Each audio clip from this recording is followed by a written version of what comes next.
Welcome back, gang. It's Deltia from DeltiasGaming.com, and this is part 2 of how to produce a productive settlement. When I say productive, I mean get something out of it. What can you get out of settlements? Do they fulfill a purpose? Besides looking cool as we sit here in my my little power armor history lesson here. Yes, the power armor museum that I built at the Boston City Airport. I think it's cool. But the purpose of this video is to show how to produce income, bottle caps, and or resource materials with a settlement. Let's get started. Okay, so I recently liberated this settlement here clear out northeast, Coastal Cottage. And basically the idea behind having a productive settlement is having every single settler in the area do something. What can they do? They can man defensive turrets, they can use food, they can manage stores, and they can also scavenge. So let me show you this. The very first thing I want to do is expand my artillery field. So I'll drop an artillery turret from the Minutemen under special. I'll put that right in the middle of the area that I'm going to defend. I'll also with some turrets. Now this will produce some defense, but I'm going to drop that there. That's going to give me a decent amount of protection if I need to get in huge combat and drop it down. So after you drop your recruiting beacon, you're going to go do a couple of missions and come back, and you're going to discover a whole lot of settlers. A whole lot of settlers standing around doing nothing. Let's put these foes to work.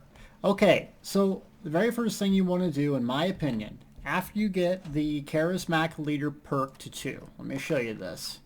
Under Charisma here, you can build stores and workshops at workshop settlements. This will produce a ton of income, especially if you do it at every single town. You'll have bottle caps in your workshop as they come to you.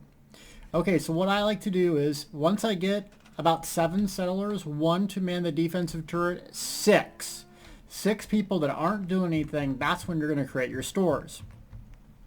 Traders. Now you're going to notice you have 3 different kinds. This basic, medium, and then a super fancy. Just note that the materials you can get from the super fancy are a lot different than this. I don't know if they do more income or not, but it's a huge investment. 1,500 caps versus 300. So until I get every single thing unlocked and every single settlement with this, I'm just going to do the basic ones. So you're going to want to do this or the merchandise right by an area that is protected.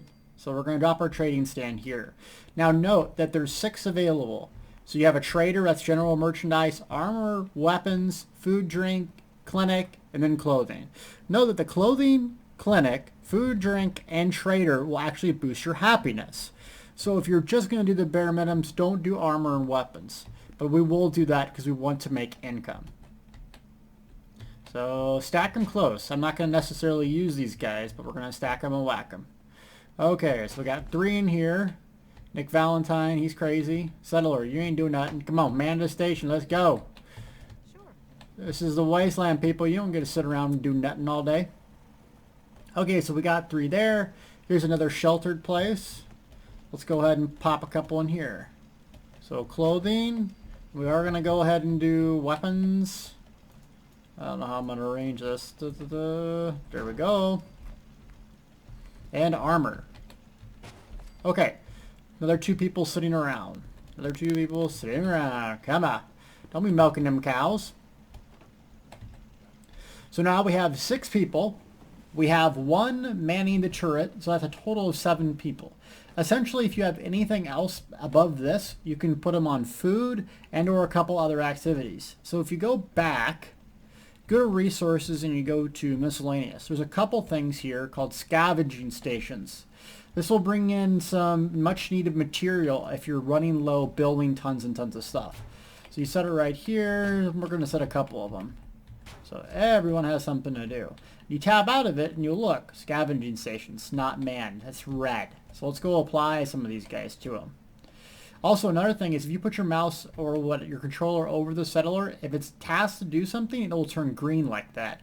So that's how you know if you don't want to assign settlers to keep doing different things. So I'm just putting my mouse over and making sure they're doing something. So this settler is not. Okay. Come over here. What's old Baldy doing? Nothing. So you come over here. Sure. That's going to bring in resources. No one stands around and does anything.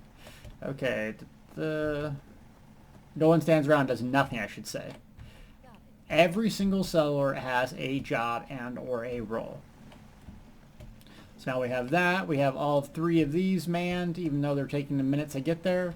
You're also going to go under miscellaneous, and you see these random Brahmin here with the feed troughs. Put these on the outside. It will attract that food at your settlement. So put a couple here. Then what I like to do is drop a fast travel mat, also in miscellaneous, right by my workshop. So if I come in here, I'm going to be defended, and I don't have to walk from the outside, and also I can put all my junk right in the workshop. So we're going to put it right here. Now when I fast travel here, I'll be right in front of this thing. Okay, so last episode we learned how to do the sleeping bags under this thing, and our settlements expanded quite a bit. So we're going to need to either do another steel settlement, or we can build atop of here and do this really fancy cool thing I was thinking about doing in this little tunnel. But I don't know if I want to do that quite yet, because I don't have a whole lot of steel. I've been building so many things. So we're going to go to here. We're just going to build a couple just sleeping bags. Yes, you get to sleep in the creepy cave with worms. Sorry. But hey, it's the wasteland. You got to adapt. Adapt and survive, people. There we go. So now they're above. They can grow. They can expand. Defense is a little bit low. So let's go ahead and drop some turrets here on the edge. I like to use the machine gun turrets. Now, missile is obviously the best. But these turrets here... Heavy machine gun turrets rock. Now you can place them, they don't require electricity, and they produce 8 defense. And they will mow down enemies if they come up on you. Why is that useful? Well, you can use your settlers to do stuff. Now if they're operating defensive turrets, that's great, but why not produce food, produce other things, when you could have the machines pull guard, is the way I look at it. Okay, so now we got that. We got our crazy mortar tube. We got 1, 2, 3. We got 3 guys on the crafting things. These people are still trying to get up there, but they're listed on it. So hopefully they'll walk around eventually and get tired of that. And we got beds, and we can expand. Okay. So now you do the same thing all over again with all your various settlements. And honestly, that's all I do. So you're going to check your settlement window. And this is what you need to know about your settlement window. Sometimes if information isn't accurate, sometimes it says I have 5 people there when I really don't. But you're going to look for this exclamation point. Happiness has gone up. That's great. The key numbers to look at: people and beds. People and beds. Do they have enough room to expand? Food and water is good. Power, defense. So you notice it's almost triple the number of people. 17 and 62 defense. And they don't have any concerns. That's good. Boston Airport's a little bit different. Bunker Hill, beds, low. So we could go there and fix that. Also got a lot of defense. And then also you're going to want to go visit your random areas and make sure they have everything they need. So we got 25 people there missing a bed. That's going to let you know if it expands. So you need to go back constantly and make sure people are doing something. So now I have 123 water. This is my beach. And let me go to the next point, which is setting up specific places to do specific things. So remember when I said you have specific areas that do specific things? This is what I call the fountain. It supplies the water for every single thing my settlers need. If you do the math here, and you have workshops, you have about 20, 25, and you have about 15 to 20 people each, it's going to take almost 500 water, 500 to supply everything. So the thing that I did is I supply lined every single area all back to the sanctuary, the very first town. So everyone has access to every single other thing in their little inventory, including food, water, everything else. Why is that useful? Because then you can have one place that just does water. That's huge coastline. So I put generators everywhere. I have tons of defense for these guys. And I don't have to worry about water other places. Another place you want to do is gray gardens for food. So if you go here, it's one of the very first ones you get. Where is it? There we go. Gray Gardens. It has tons of people, and you also want to put every single settler on there out of food, but you want to have stores. Remember, the income is based on the amount of stores the people that you have. So all them robots, you'll start generating a lot of income here. So that's what I do with food. I also have one area specifically that's my headquarters. I have my companions, my power armor, crafting stations, and then I sell everything I get after a run. And that's Jamaica Plain. For whatever reason, it's just locally kind of centered. It's easy to get around, and it's just easy for me to go there. So when I go here, you can store your legendary weapons is usually what I do here that I'm not using or want to swap in and out. And I have crafting stations right on top of my fast travel map. So that way, when I come back from a mission, I fast travel, I dump all my crafting supplies, I decon any weapons and or armor that I need, put my supplies back in there, and then I'm good to go. Okay, so here's all my companions. You're here, crazy man. And then legendary items that I want to save or just like interesting things, I'll put in these little trunks. And then I'll come in back from a mission. Here's some power armor stuff. I'll do weapons, armor, and power armor stuff, just so it's easier to separate. And I make sure I have one of those. So when I get back from a mission, I got my mat right here.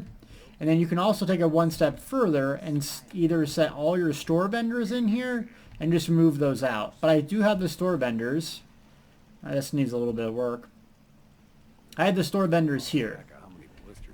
So you don't want them to be separated in case you're encumbered, but you come in here, decon everything, drop all your material, sell the rest, and make sure every single person has a job. By default, if they're not doing anything, you learn one thing. This will very help you out.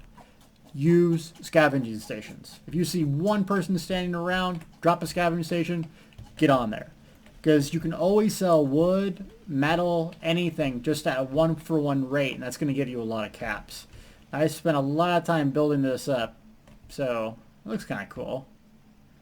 I was going to do the Power Armor Museum here, but kind of never worked out. But still, I got missile turrets up here. We're good to go. So hopefully this helped you guys out. I know I've been spending tons and tons and tons of time. Recap.